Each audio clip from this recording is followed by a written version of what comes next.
All right, guys, welcome to part 12 of the Facebook Ads University course. This section will be about ad performance. I'm going to walk you through how to search for certain information from an ad campaign and then what that information is going to mean for us.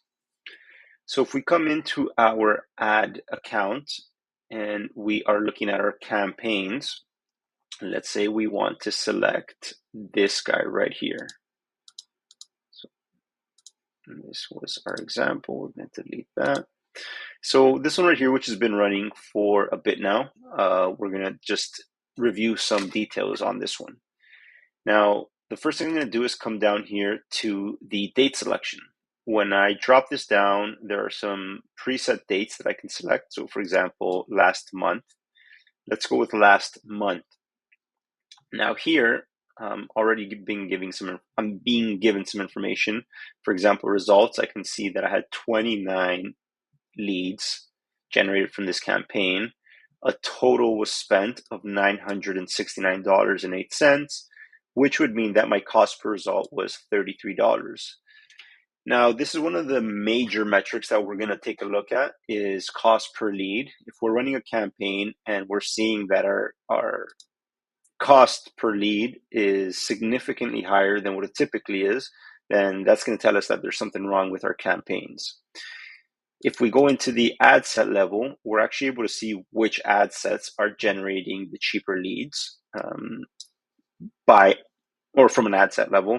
And then we can actually go into each individual ad set and see how much each lead is costing individually. And if a lead, for example, costs $40, where another one is costing $16, then we typically like to turn off the higher cost per lead ad that is running.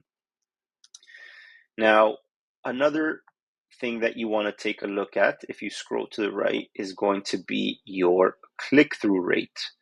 Click-through rate, or CTR, is going to tell you how enticing your ad is to the prospect. When they see your ad, what is the rate that they are clicking through? Now, this, as you can see, is not even a 1%. That is typically the way it goes. You're never going to see more than maybe a 2 or 3%. That's just the way it goes. Now, if you come over here to impressions, impressions is the amount of times that your ad's been shown on someone's screen.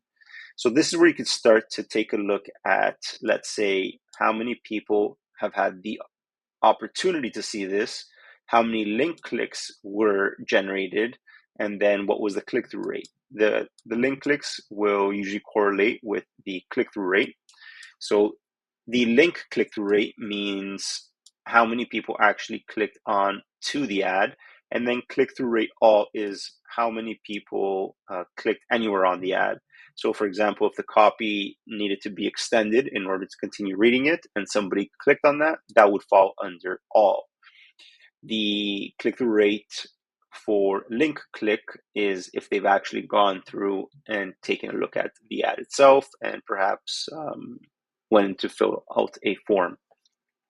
Cost per million is the cost of how much it costs to get your ad in front of 1,000 people. This is obviously something you also want to take a look at. And then the frequency. So the frequency is going to tell us how many times on average that is being shown to one person. So here's telling us 2.16. So the average person within these impressions has been shown this ad 2.16 times. Now, if this starts to increase over 3, then you're going to want to add some fresh creatives into your campaign, because what will happen is it's essentially just showing the ad to the same person multiple times. And if they haven't clicked by now, they're most likely not going to click. Reach is how many people actually saw your ad. So how many people Facebook actually how many people across Facebook actually saw your ad, which is different than impressions, whereas that the ad was generated on their feed, but they may have just scrolled right through and never actually bothered to see it.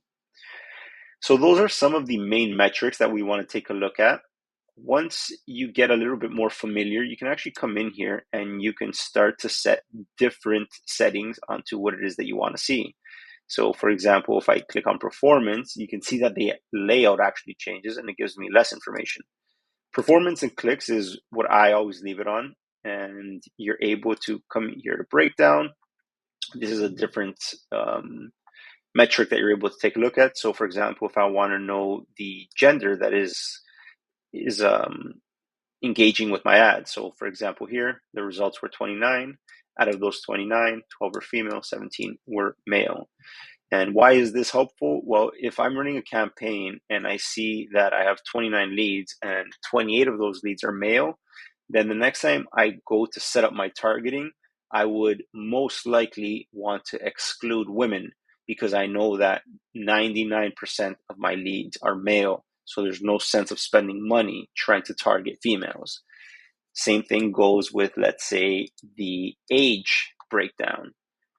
Facebook breaks ages down into categories. So if you see that one of these categories is not attracting leads, once again, you can exclude that in your targeting. And it goes like that for multiple different metrics. You can also select custom, and then you're able to put different metrics on your dashboard here. So just get in here, take a look at different metrics that you're able to customize and set within your columns. And then whatever it is that your goal is for your campaign, you want to set up your dashboard accordingly. That's pretty much it, guys. Take a read at the course as it breaks down different, I guess, performance points, metric points, why they're important to keep an eye on. And I think that's about it, guys. We'll see you on the next section, and thank you for following along.